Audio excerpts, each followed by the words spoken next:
और या माना जो भासे, जो जिसकी वास्तविक सत्ता न हो और भासे और बांध रखे, और जिसके बंधन वास्तविक न हो फिर भी छूटना मुश्किल होता हो। जयराम जी की मैं अरु मोर तोरकी माया, बश कर दीनी जीवन काया। देह को मैं मानना और देह के संबंधियों को और वस्तुओं को मेरा मानना, इसी का नाम माया है। इसी से जीव की काया वश हो गई। आपको जो ये फिजिकल शरीर दिखता है, इसके भीतर सूक्ष्म शरीर और कारण शरीर, ये सब काया है। इस काया में जीव बंध जाता है, वो चैतन्य जीने की इच्छा करता है काया को मैं मानकर। ये चैतन्य अपने स्वरूप को जान ले तो जीने की इच्छा नहीं करेगा और मरने से भय नहीं करेगा और जीवन मजे से जिएगा। उसके लिए जन्म मरण का चक्कर खत्म हो जाएगा। जैसे मदारी डुगडुग करके रुपया निकालता है, डुगडुग करके मिठाई निकालता है, अथवा यक्षिणी सिद्धि के बल से यूं करके लोग मिठाई निकाल देते हैं, यूं करके लोग बहुत निकाल देते हैं। तो जैसे यक्षिणी सिद्धि की माया से ये चीजें निकल आती है, ऐसे ही माया से ये दिखता है, साथ में चलता नहीं और साथ में ले आता नहीं। लेकिन जीव को लगता है कि ये मेरा है और इनके सिवा कैसे जीऊंगा। देने वाला ऐसे ढंग से देता है कि लेने वाला समझता कि मेरा है। देने वाला ऐसी लीला करके देता है कि लेने वाला समझता कि ये मैं हूं और ये मेरा है। कबीर जी ने ऐसे व्यक्तियों को सावधान करने के लिए कहा होगा, यह तन काचा कुंभ है, फुटत न लागे बार, फटका लागे फूटी परे, गर्व करे वे गंवार। ये काचा कुंभ है, कुम्हार के घर का घड़ा तो साल भर के बाद गोदाम से आप किसी को दे सकते हैं, वायदा कर सकते हैं कि हाँ जी मिल जाएगा, रख दिया, साल भर के बाद दे सकते। लेकिन ये ब्रह्मा जी का घड़ा साल भर के बाद आप वैसे का वैसा नहीं दे सकते, हो सकता कि न भी रहे। ये शरीर काचा कुंभ है। कुम्हार का घड़ा इतना कच्चा नहीं जितना ब्रह्मा जी का घड़ा कच्चा है। जयराम जी बोलना पड़ेगा। कुम्हार का घड़ा तो साल भर के बाद गोदाम से मिल सकता है, लेकिन ये शरीर रूपी घड़ा साल भर के बाद मिले ये कोई गारंटी नहीं है। तो लक्ष्मण, मैं और मोर तोर की माया, बश कर दीनी जीवन काया।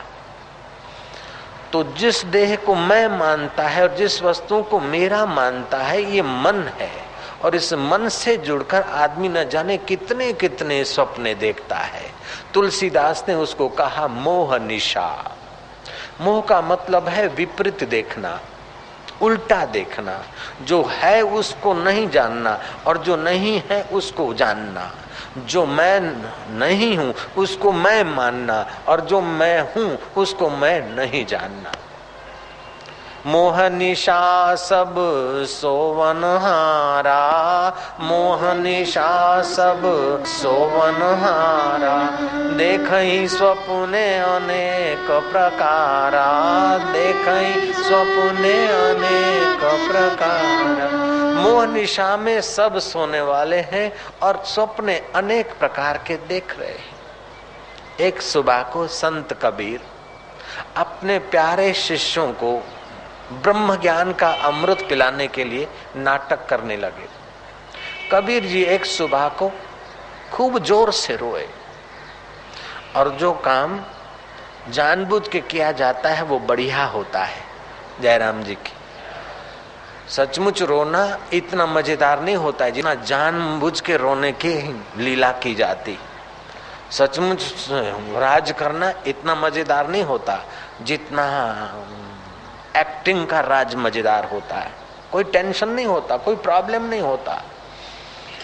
तो कबीर जी बड़ा प्रेम से रोए, ऐसा रोए कि भक्तों को बड़ी दया आ गई। बोले गुरु महाराज आप चुप करिए, आपका रोना में हमसे सहा नहीं जाता।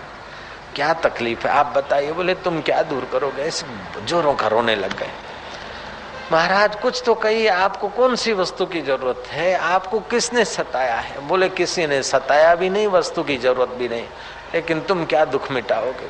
बस रोना चालू कर दिया। भक्तों ने कहा महाराज जी चुप करिए, कृपा कीजिए, आप बताइए तो सही। बोले अगर आग्रह करते हो तो मैं ये बताता हूँ। क्या बताऊं, मेरा तो जी घबराता है। बोले महाराज पानी का प्याला पीजिए। हमें सांत्वना देने वाले को आज हमें सांत्वना देनी पड़ती है। महाराज बड़ा संकोच हो रहा है, लेकिन आप शांत रहिए, बताइए आप क्यों रोते हैं। कभी ने कहा रोते क्यों है, रात को मैं चिड़िया बन गया था। चिड़िया 2 पंख थे और 2 छोटे छोटे पैर थे, ऐसी मेरी बद्दी जिंदगी थी, मैं चिड़िया बन गया था। बोले महाराज चिड़िया बन गए थे कब? बोले रात को सपने में। भक्त बोले इसमें क्या बड़ी बात है, सपने में बन गए तो बन गए, इसमें क्या है, वो कुछ फर्क नहीं पड़ता। सपने में आप चिड़िया बन गए तो क्या हो गया, ये सब झूठा है। कबीर ने कहा जब सपने में चिड़िया बनना झूठा है तो इस समय कबीर बनना भी तो उतना झूठा है। अगर तुम कह देते हो कि सपने की चिड़िया झूठी और ये कबीर सच्चा है, तो सपने में कबीर नहीं था, चिड़िया थी, और जगने पर चिड़िया की स्मृति है, सपने में कबीर की स्मृति नहीं थी। अब सोचो, मैं ये हूं कि चिड़िया हूं मैं कि कबीर हूं मैं? बोले महाराज तुम कबीर हो। बोले नहीं, चिड़िया बनना भी एक वृत्ति थी और कबीर अपने को मानना भी एक वृत्ति है, और वृत्तियां अंतःकरण में उठती और अंतःकरण माया है। मैं क्या हूं मुझे पता नहीं, तुम बता दो। उन महापुरुषों को लीला करनी पड़ी, जैसे बच्चे को सिखाने के लिए माँ बाप तोतली भाषा बोलते हैं, ऐसे ही लखन को सिखाने के लिए राम जी बोलते हैं, कृष्ण को अर्जुन को सिखाने के लिए कृष्ण जी बोलते हैं, सलूका मलुका को सिखाने के लिए कबीर जी बोलते हैं, बाला मर्दानों को सिखाने के लिए नानक जी बोलते हैं, और जनक को जगाने के लिए अष्टावक्र बोलते हैं, और परीक्षित को स्वस्वरूप में जगाने के लिए सुखदेव जी महाराज बोलते हैं। तो श्री राम कहते हैं कि मैं अरु मोर तोर की माया, बशकर दीनी जीवन काया। और ईश्वर क्या है, जीव क्या है? अविद्या अवच्छिन्न चैतन्य, उसको जीव बोलते हैं, और माया विशिष्ट चैतन्य ईश्वर बोलते हैं। चैतन्य दोनों एक है। कांच के घड़े में आया हुआ दिया और मिट्टी के घड़े में आया हुआ दिया, दिया तो प्रकाश तो एक ही है, लेकिन वो मिट्टी का घड़ा है, वो कांच का घड़ा है, घड़ों की उपाधि अलग है। वास्तव में जो जीवात्मा है वही परमात्मा है। उस जीवात्मा ने अपने को जब तक नहीं जाना तब तक परमात्मा को वास्तविक रूप से नहीं जान सकता है। कबीर ने ठीक कहा, यह तन विष की बेलरी, गुरु अमृत की खान, सिर दीजे सतगुरु मिले तो भी सस्ता जान। जो सत्य का बोध करा दे।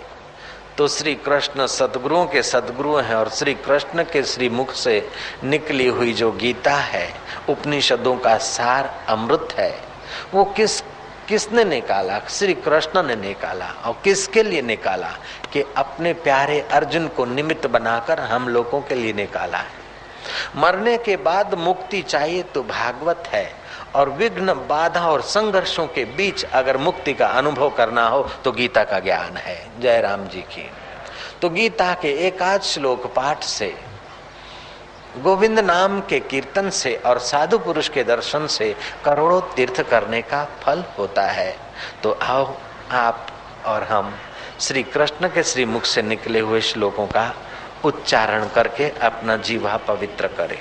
भगवत गीता के 16वें अध्याय का 3रा श्लोक भगवान कहते हैं, तेज क्षमा धृति शौचम, तेज क्षमा धृति शौचम, तेज क्षमा धृति शौचम, तेज क्षमा धृति शौचम, अद्रोहो न अतिमानिता, अद्रोहो न अतिमानिता, भवन्ति सम्पदं दैवीं, भवन्ति सम्पदं दैवीं, भवन्ति सम्पदं दैवीं, भवन्ति सम्पदं दैवीं, अभिजातस्य भारत, अभिजातस्य भारत। तुम्हारे जीवन में आत्म तेज को जगाओ,